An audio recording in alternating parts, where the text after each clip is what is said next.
Fala pessoal, tudo bem com vocês? Estreia com grande vitória hein, do Corinthians no Campeonato Paulista, no talento de Breno Bidon, que tá jogando, é um absurdo, e também com o brilho dos seus zagueiros. Vamos falar sobre a estreia do Corinthians? Tem coisas positivas, outras pra gente observar um pouquinho melhor. Chega mais, eu sou o Chico Garcia, inscreva-se no canal e vamos juntos. Vai Corinthians! Vai Corinthians! Vai Corinthians! Já tá inscrito no canal? Então bora, tô de férias aqui. Acompanhei o jogo, tô gravando só agora, não consegui fazer live, mas já a situação volta ao normal, tá bom, rapaziada?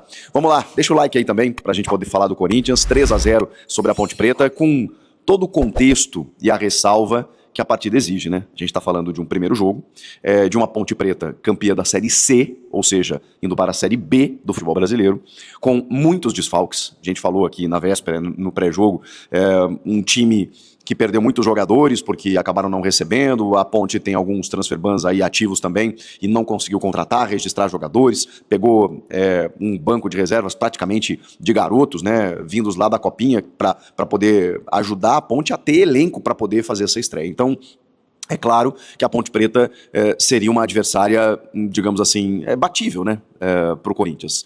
Mas o que eu preciso analisar nesse primeiro jogo? Primeiro que o trabalho seguiu. A gente está falando de um treinador que tinha contrato já até o final de 2026 e automaticamente permaneceu no comando do Corinthians depois do título da Copa do Brasil.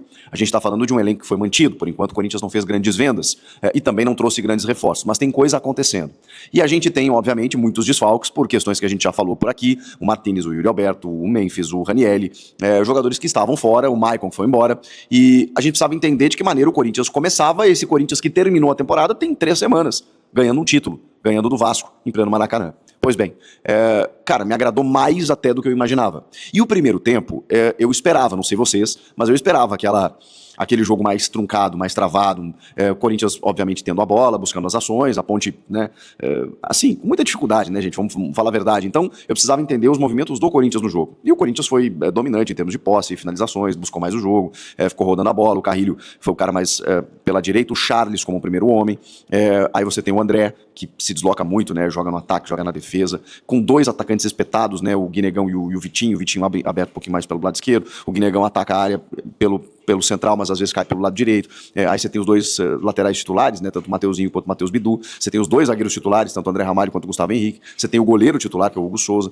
mas algumas variações. E eu vou dizer um negócio, cara, acho que até o Charles, como primeiro homem, né, porque ele já atuou como segundo, ele já jogou até aberto num dos vértices, né, seja pela direita ou pela esquerda, fez um bom jogo. E o André, esse menino, André Luiz, que é da categoria de base, ele joga muita bola. Eu acho que ele pode ser, né, com a ausência do Maicon ali, eu sei que o Corinthians está contratando outros jogadores, pode ser titular eventualmente durante a temporada. Ficou devendo, pelo menos na minha opinião, o Carrilho foi um pouquinho mais burocrático, e a gente sabe que ele passou por problemas físicos no ano passado, estava jogando na dele, mas achei ele um pouco mais carimbador, digamos assim. Agora, o Guinegão e o Vitinho, eu achei que eles poderiam ter, digamos assim, chamado mais o jogo, porque o jogo era, digamos assim, favorável, né? Como eu falei, uma Ponte Preta fragilizada, então se tem um jogo para você golear e muitas vezes, né, você brilhar nesse sentido, seria esse jogo. Mas não foi o caso em relação aos atacantes. O Corinthians venceu por 3-0, mas não por conta dos seus atacantes. Não estou dizendo que eles foram mal, acho que até buscaram o jogo, né? Acho os 2 muito esforçados realmente, mas acho que falta um pouco de brilho nesse sentido. Agora, como eu falei, gostei do Charles, eu sei que o contexto do jogo também favorece, eu não acho o Charles, não sou um grande admirador dele, mas preciso reconhecer que ele fez um bom jogo na primeira função no meio campo, e o André, gostei. O André, cada vez que ele joga, eu fico encantado pela maneira tática, desenvolta como ele joga. E aí, preciso falar do craque que o Corinthians tem, né? Que se chama Breno Bidon. O Bidon, ele tá com uma confiança, depois da última temporada, de como ele terminou o ano, com aquele drible maravilhoso, né, resultando no título contra o Vasco, da Copa do Brasil, com propostas de fora, do Flamengo, enfim. O Bidon tá numa confiança que ele tá até arriscando dribles mais ousados. Ele deu uma entrevista pra TNT no final do jogo, conversando com o Marcelo Beckler, né, que era o comentarista, dizendo, eu me cobro isso também, de pisar mais na área, de finalizar mais, de dar mais assistência, fazer mais gols, porque eu sei que eu posso fazer isso. Então, ele tá tentando. Ele é meia, né, gente? O Dorival tem esse mérito, porque ele insistiu que o Bidon fosse um substituto do Garro, que ele fosse um jogador um pouquinho mais avançado, e, cara, cada vez que ele joga mais, ele tá mais solto, e tem algumas jogadas na partida, assim, que são incríveis, né? Tem um domínio de bola que ele tem, de uma cacetada, uma melancia que vem lá do 5º andar, e ele vai lá e amortece ela, faz embaixadinhas e sai andando, e o cara tem que chutar ele por baixo, assim, pra poder tirar a bola dele. Ele saiu uma hora tabelando, né, com a bola dominada de cabeça. Ele tem uma desenvoltura para jogar e tá cada vez melhor. 20 anos. Breno Bidon terminou o ano bem, começou o ano bem. Ah, era a Ponte. Eu analiso movimentos, analiso contextos e analiso de que forma o Corinthians se comportou diante de um adversário fragilizado e fez o que tinha que fazer. O primeiro tempo, como eu disse, mais truncado, freio de mão puxado, natural, estreia, aquela coisa toda. Os caras há 3 semanas estavam jogando a temporada passada e sendo campeões. Há 8 dias eles estavam se reapresentando, então natural. Aí vem o segundo tempo, o Corinthians já estava chegando, né? O Diogo Silva, goleiro da Ponte, vinha fazendo algumas defesas. A bola aérea estava muito forçada, até pensei naquele momento, pô, acho que é jogo pro Pedro Raul, né? Porque o Corinthians está tentando uma bola aérea. E ela aconteceu com o Gustavo Henrique, né, grandalhão, que é impressionante como ele tem uma efetividade, né, no alto, na bola aérea ofensiva. Tentou uma vez, o goleiro fez um milagre, na segunda ele marcou o gol. O Bidu já tinha feito um gol que foi anulado, teve uma falta num gol que também foi anulado, que eu fiquei na dúvida, mas eu acho que o Charles, ele dá um toquinho no goleiro quando ele disputa a bola ali, a assistente dá o gol, o assistente, né, dá o gol, e a árbitra, a Daiane Muniz, espera um pouquinho e acaba anulando, porque ela entende como falta, não teve revisão do VAR, e o gol foi anulado. Aí depois nós tivemos o gol meio sem querer do André, né? Meio não totalmente, mas numa jogada muito bem tramada, né? Pela direita ali, né? Com ultrapassagem, vem o Vitinho, a bola sobra, o Mateuzinho chuta, o goleiro desvia, a bola bate no André, acaba entrando muita gente pesando na área, né? Pra poder fazer o gol, isso é muito legal. E aí no final do jogo, o André Ramalho premiado com um gol maravilhoso. Abriu espaço, ele chutou, tirando completamente do alcance do goleiro. É bom goleiro esse goleiro da Ponte, mas, cara, o chute foi maravilhoso. Ele deu uma entrevista depois no final do jogo, muito emocionante, assim, né? Por tudo que o clube, o Corinthians e ele mesmo passou, a gente não tem muita ideia, né, rapaziada? Fazendo um tete-a-tete com vocês aqui, é uma meia-culpa que eu faço, e eu até pego leve, assim, né? Às vezes a gente passa do ponto na crítica, porque, enfim, a gente entende a exigência do torcedor, o torcedor fica, eu me coloco né, no lugar do torcedor, muitas vezes, né, a gente fica exigindo algo mais desses caras, né, para representar uma torcida tão gigantesca quanto a do Corinthians, e o André revelou que, pô, cara, teve o sogro, né, que faleceu no início do ano passado, que a família inteira passou de luto. Eu sei o que é isso, perdi meu sogro, um corintiano, né, tem 2 anos, e é muito difícil, assim, cara, você administrar isso dentro de casa. Então, você ter a cabeça boa para jogar futebol, não é fácil. O André é um cara experiente, que voltou pro Brasil também por isso, por conta da família, jogou a vida inteira na Europa, de repente o cara chega e tem que desenvolver dentro do Corinthians. Ele chegou muito bem, depois deu uma oscilada junto do Félix Torres, junto do Gustavo Henrique, e depois os dois mesmo, né, o Gustavo e ele, se firmaram ali na defesa. Então é importante, né, cara, começar o ano pelo menos valorizando que o Gustavo Henrique e o André Ramalho também acabaram fazendo os gols dessa vitória 3-0 sobre a Ponte. Depois no segundo tempo, ali 70, 72 minutos, o Dorival começou a mexer. O primeiro a sair foi o Carrilho, por uma questão física. Aí ele colocou Dieguinho, colocou Kaique, colocou o Pedro Raul, que até teve uma chance no final, mas, né, acho que ele entrou faltando pouco tempo para mostrar alguma coisa, deu uma cabeçada que ele estava impedido, o goleiro pegou, depois ele tentou chegar antes do goleiro, acabou trombando ali, pediu um pênalti e tal, mas nada demais. O Jacaré acabou entrando também nos minutos finais para ganhar uns minutos, o que eu acho legal. Então o Campeonato Paulista é isso, né? É uma competição traiçoeira, como disse o Dorival, eu concordo, mas o time já começou vencendo, goleando, dando alegria para a torcida e com muita gente para entrar nesse time, né? Não apenas aqueles que estão fora por uma questão momentânea, mas também pelos reforços que já vão chegar. O Gabriel Paulista foi confirmado, eu vou fazer um vídeo depois sobre os reforços, tá? E o Matheus Pereira, jogador do Fortaleza, que o Marcelo Paz conhece, que é filho do Terrão e que estava lá no clube cearense e que já deve chegar aí nos próximos dias e deve ter mais por aí. Então, na sequência, a gente traz mais detalhes sobre os movimentos de mercado do Corinthians visando a temporada que já começou. E começou bem, eu acho. Você não acha? Comenta aqui, inscreva-se no canal, eu volto na próxima. Tchau. Vai Corinthians! Vai Corinthians! Vai Corinthians! Vamos embora falar muito do Esporte Clube Corinthians Paulista. Quero começar falando aí de um possível novo gerente do Corinthians e o que afastou, né, por enquanto, pelo menos, a chance do Corinthians aí de contratar um jogador para ser gerente de futebol. O Renan Blois está acumulando funções, tá? Começa a ganhar espaço no Corinthians, né? Ele que era ali o chefe do departamento de scout do Corinthians, né, do Cifute, hoje faz uma função de gerente de futebol e começa a acumular aí essas funções, tá? Ele chegou ao Corinthians no meio de 2024, né, para estar chefiando o departamento de análise de desempenho do Corinthians, né, de mercado principalmente, né, principalmente de mercado, né, ele é o responsável junto com o Fabinho pelas contratações do Corinthians, né, e embora tenha sido aí apadrinhado pelo Fabinho Soldado, o Marcelo Paz gostou, né, do Renan, tá ajudando o Marcelo aí na transição, e o Marcelo tá querendo que ele permaneça na função de gerente de futebol, e o Corinthians não foi atrás de um atleta. A questão é que existe muita gente do lado político do Corinthians que não queria a permanência do Fabinho, por entender que o Fabinho Soldado não fazia um bom trabalho e por entender que havia ligações ainda com o Augusto Melo, e eles estão alegando que o Renan é a mesma coisa, que não faz sentido demitir o Fabinho, demitir não, né? O Fabinho pediu para sair, né?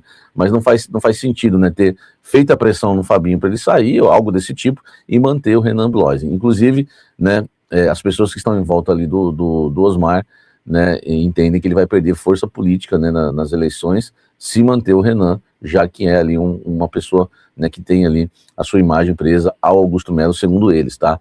E muita gente já me falou também que o Renan Bloise não deve permanecer no Corinthians por conta dessa pressão, e não só porque é uma pressão política, né, porque todos entendem que as contratações ruins que foram feitas no Corinthians foram feitas por indicação dele, né, e o Fabinho Soldado avançando. E muita gente falando que o Fabinho Soldado já está contratando mal no Inter, né, e agora não querem que o Corinthians, né, faça aí contratações com indicações do Renan. Deixa o like, comente aqui embaixo e dê a sua opinião, quem você acha que tem razão nessa história. Vai Corinthians! Vai Corinthians! Vai Corinthians! O Corinthians está de olho no centroavante no mercado da bola, né? Segundo o time do Povo, o Corinthians está de olho no centroavante no camisa 9, por quê? Porque o Corinthians não quer ser pego de surpresa em relação ao Yuri Alberto. O Corinthians tem alguma informação de negociações avançadas lá, né, na Itália. O Yuri Alberto não foi tirar a cidadania italiana porque ele quer passear no Coliseu. A gente sabe que existe algo ali avançado, né, proposta melhorando um pouquinho, ele vai ser negociado, seja agora ou seja no meio do ano. Então o Corinthians já, né, precavido, está de olho no centroavante no mercado. Então você pode acrescentar aí na lista de reforços do Corinthians, tá, um centroavante também. O que eu apurei? Apurei que realmente existe o interesse, mas não é prioridade. Mas o Corinthians vai colocar aí na pauta, sim, um centroavante, e principalmente, né, se a busca vai aumentar, né, de forma proporcional, né, a uma possível saída do Yuri Alberto. Conforme for esquentando mais o Yuri Alberto, vai esquentar mais a busca do Corinthians por um camisa 9. Deixa o like, inscreva-se no canal, comente aqui embaixo. Vai Corinthians! Vai Corinthians! Vai Corinthians! Olha só, fechado o segundo reforço do Corinthians, hein? Matheus Pereira, cria do Terrão, jogador do Fortaleza, é sim, né, o novo reforço do Corinthians. Já está fechado, ele vem para São Paulo para assinar contrato, tá? Já não está mais nem naquele de encaminhado. É claro que a única coisa que pode impedir o Matheus Pereira de não jogar no Corinthians é exames médicos, acontecer alguma coisa desse tipo, tá? Mas já está apalavrado, né? Tudo apalavrado entre o jogador e o Corinthians. Cria do Terrão, muita gente fala que teve algumas oportunidades com o Tite em 2015, isso não é verdade, isso é uma blasfêmia, né? O Tite nunca gostou do menino, aliás, o Tite nunca gostou de revelar jogadores, né? E ele não teve oportunidades. O que era uma das grandes revelações da base do Corinthians. Era uma daquelas expectativas, assim, uma das maiores que eu já vi assim, no Corinthians. Tipo o Pedro, que foi lá pro Zenit, que também teve uma expectativa grande, acho que o Matheus Pereira muito mais ainda. Só que ele se queimou naquele pênalti com o Flamengo na final da Copa São Paulo. O Corinthians perde a final no Pacaembu e ele cava, né, e bate no travessão a bola. Ali ele se queimou, né, enfim, é um jogador muito técnico, que pode fazer aí 3 ou até 4 funções no meio campo, que agrada o técnico Dorival Júnior. Eu gostei da contratação para a nossa realidade hoje. Eu tenho falado para vocês, a nossa realidade é essa. E dentro da nossa realidade, o Matheus Pereira é um bom reforço para o Corinthians. O Corinthians que está, né, buscando aí meio-campistas no mercado da bola, não desiste do Mandaca ainda e nem do Alan, tá?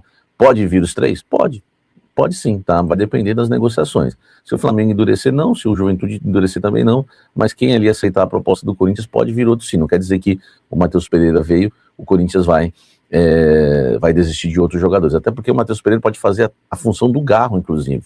Ele nasceu nessa posição. Ele pode ser até primeiro volante, porque tem uma saída de bola para fazer essa linha de 3 maravilhosa. Ele pode jogar como segundo homem de meio campo, então é uma boa contratação. E contratando um outro volante não impede de deslocar o Matheus Pereira para outra função. Vai brigar no meio campo aí para ser titular. Matheus Pereira, novo reforço do Corinthians por empréstimo até o fim desta temporada. Deixa o like, comente aqui. Vai Corinthians! Vai Corinthians! Vai Corinthians! Natanael tem um contrato até longo com o Atlético Mineiro, até 2028. Lembra dele? Revelado pelo Coritiba, foi muito bem no Coritiba. Atlético Mineiro, por isso que eu falo, né? Na época eu falei pro Corinthians ir atrás desse jogador, dei sugestão. É bom jogador, não é nenhum craque, mas é bom jogador. E o Atlético Mineiro pagou barato, pagou 7 milhões de reais, tá? Na época, né? O nosso querido aí, Natanael, tá? E ele tem 60 partidas, né, no ano pelo Atlético Mineiro, meio que alternou ali entre titularidade, né, e reserva com o Saravia, né? É um jogador que passa a interessar o Corinthians porque é uma posição muito né, muito carente, tá?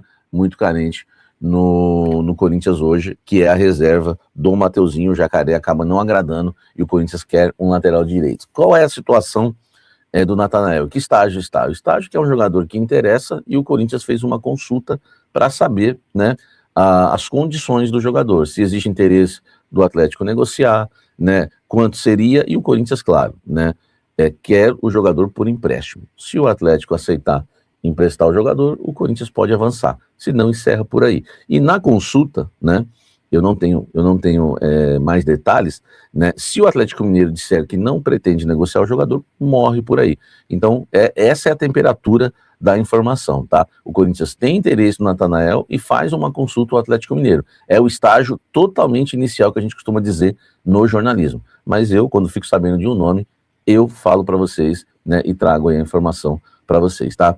Então, Natanael, lateral direito, jogador do Atlético Mineiro, revelado pelo Curitiba, interessa ao Corinthians. Você gosta desse jogador? Seria tem 24 anos, tá? Seria uma boa sombra para o Mateuzinho, para deixar o Mateuzinho mais ligado? O que você acha? Comenta aqui embaixo, tá?